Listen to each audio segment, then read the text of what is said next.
უპილოტო საფრენი აპარატით განხორციელებულმა დარტყმამ არაბთა გაერთიანებული საამიროების ატომურ ელექტროსადგურში ხანძარი გამოიწვია. კატარისა და საუდის არაბეთის მოსაზღვრად მდებარე ბარაკას ბირთვული ელექტროსადგური ქვეყანაში ერთადერთია და ის მას ელექტროენერგიის 20-25%-ით ამარაგებს. დაშავებულების შესახებ ინფორმაცია არ გავრცელებულა. არ შეინიშნება ადგილზე რადიაციული გაჟონვაც. საამიროების განცხადებით ამჟამად სადგური ჩვეულ რეჟიმში აგრძელებს მუშაობას. ადგილობრივ მედიაში კი წერენ, რომ დრონით იერიშის შემდეგ ხანძარი ელექტროგენერატორს გაუჩნდა, რომელიც მთავარი ინფრასტრუქტურის გარეთ იყო განთავსებული.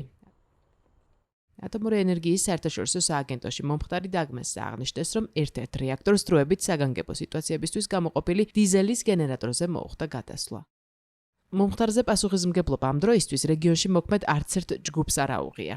თავის მხრივ არც აბუ-დაბის დაუდანაშაულებია კონკრეტული მხარე, თუმცა საგულისხმოა, რომ ბოლო დღეების განმავლობაში სახელმწიფო ირანს მკაცრად აკრიტიკებდა მასზე მიტანილი იერიშების გამო დრონებითა თუ რაკეტებით. თავად ირანი კი არაბთა გაერთიანებულ საამიროებს იმაში ადანაშაულებს, რომ ის ამერიკის შეერთებულ შტატებს საშუალებას აძლევს ირანზე იერიშები ქვეყნის ტერიტორიიდან განახორციელოს.